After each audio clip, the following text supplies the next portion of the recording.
प्यारे बच्चों, आज हम करेंगे कक्षा 6 और 7 की गणित वर्कबुक प्रवाह का ओसीआर आधारित आकलन रेखा मूल्यांकन भाग 1। फर्स्ट क्वेश्चन है, कौन सी संख्या 4874 से 2 सैकड़े बड़ी है। यानी कि इस संख्या में अगर 2 सैकड़े मिला दें, 2 सैकड़े मीन्स 200 संख्या ऐड कर दें तो हमें यह संख्या प्राप्त होगी 5074। ये हमारा राइट होगा।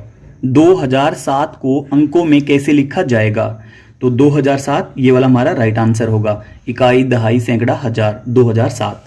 क्वेश्चन नंबर 3, निम्न में से कौन सा विकल्प 9740 को शब्दों में दर्शाता है।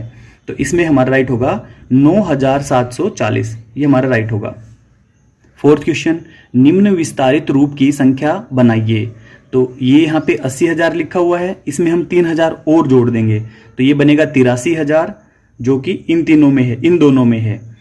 इसके बाद इसमें सैकड़े की संख्या दी नहीं गई हमें, और दहाई की संख्या है और इकाई की संख्या है। पीछे वाला दोनों जोड़ेंगे 29 बनेगा, तो ये हमारा राइट होगा 83,029। क्वेश्चन नंबर 5, 518 को 4 से डिवाइड किया है, तो हमें भागफल बताना है और शेष बताना है। इसको हम करके देख लेते हैं।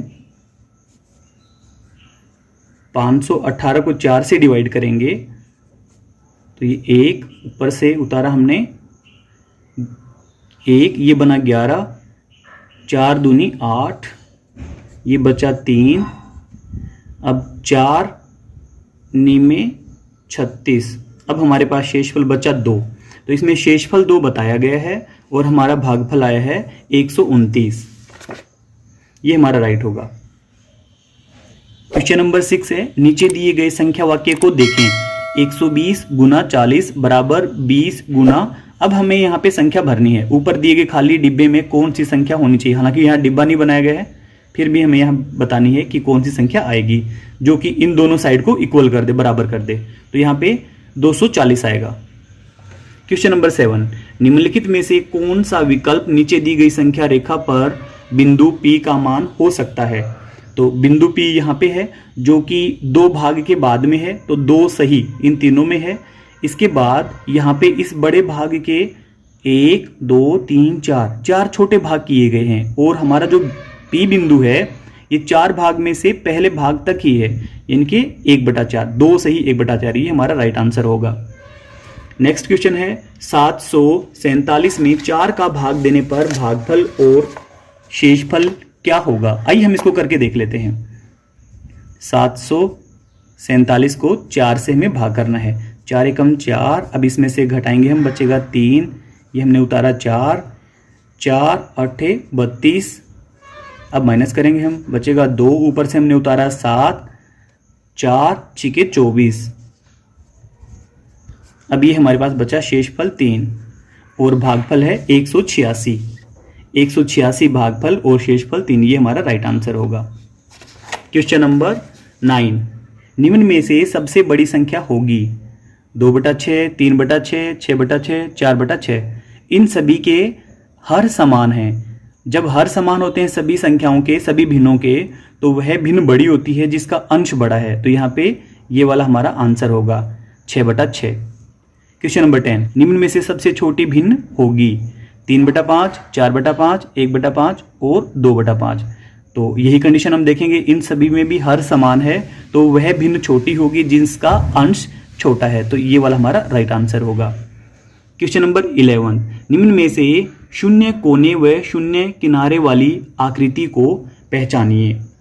तो इसमें यह वाली जो आकृति है यह है, इसमें शून्य कोने हैं और शून्य किनारे हैं। क्वेश्चन नंबर 12, 18 लोगों के एक परिवार में 9 लोग आम खाते हैं और बाकी के लोग नहीं खाते। परिवार में कितने लोग आम नहीं खाते। 18 में से 9 लोग खाते हैं, तो बाकी बचे 9 लोग, तो ये लोग आम नहीं खाते। ये हमारा राइट आंसर होगा। क्वेश्चन नंबर 13, सोनू 11 डिब्बे में 212 चूड़ियाँ रखना चाहता है। अगर वह प्रत्येक डिब्बे में बराबर चूड़ियाँ रखता है तो कितनी चूड़ियाँ डिब्बों के बाहर बच जाएंगी। यानी कि हमें इसमें शेषफल बताना है। आइए हम इसको करके देख लेते हैं। हम भाग करेंगे 11 से 212 को हम भाग कर देंगे। 11 एकम 11 माइनस करेंगे, यहाँ बचेगा 10, ऊपर से उतारा हमने 2, 11 निमे 99। अब हमारा शेषफल बचेगा 102 में से हम 99 माइनस करेंगे तो हमारा शेषफल बचेगा 3। और यही हमारा आंसर था, हमें शेषफल ही बचाना था। 19 डिब्बे में 11 चूड़ियाँ भरी जाएंगी और 3 शेष बचेंगी, ये हमारा राइट आंसर होगा। क्वेश्चन नंबर 14, रवि के पास 5000 रुपये थे। रवि ने बाजार से 1760 रुपये के कपड़े, 1260 रुपये का किराने का सामान व 1330 रुपये की पुस्तकें खरीदी। रवि के पास अब कितने रुपए शेष रहे? आइए हम पहले कुल खर्च को जोड़ लेते हैं। उसका कुल खर्च है 1760 रुपये। अब हम इसमें जोड़ेंगे 1260 रुपये जो कि उसने किराने का सामान खरीदा और 1330 रुपये जो कि उसने पुस्तकें खरीदी। आइए अब हम इसको जोड़ लेते हैं कुल खर्च को। 6 और 6 12 और 3 15 हासिल 1 बनेगी। 7 और 1 8, 8 में हम ये 5 जोड़ेंगे तो 13 हासिल 1, तो ये बना 4। उसका कुल खर्च हुआ 4350 रुपये। अब हम इसे 5000 रुपये में से माइनस कर देंगे, 4350 रुपये। कुल राशि में से हम कुल खर्च को माइनस कर देंगे, यहाँ पे 0। अब यहाँ पे हमें हासिल चाहिए, यहाँ से हम हासिल लेंगे 10, यहाँ बचेगा 9, यहाँ हुआ 10, 10 में से 5 गए 5, 9 में से 3 गया 6 और यहाँ पे 0, 650 रुपये, ये हमारा राइट आंसर होगा। क्वेश्चन नंबर 15, सना के पास 1000 रुपये हैं। वह 2 किताबें खरीदती है। प्रत्येक किताब की कीमत 125 रुपये है, यानी कि एक किताब की कीमत 125 रुपये है तो 2 किताबें कुल उसने 250 रुपये में खरीदी, 250 रुपये में। वह 450 रुपये अपने पिता के लिए एक कमीज खरीदने में खर्च करती है। तो उसका कुल खर्च कितना हो गया अब तक? 250 रुपये और 450 रुपये, कुल 700 रुपये खर्च हो गए। अब सना के पास कितने रुपए बचे हैं? यानी कि उसके कुल 700 रुपये खर्च हो चुके हैं, उसको हम उसके कुल रुपए में से घटा देंगे जो कि बचेगा 300। वर्कशीट हमारी कंप्लीट हुई। आपको वीडियो अच्छी लगी, वीडियो को लाइक करें, चैनल को सब्सक्राइब करें। Thank you so much.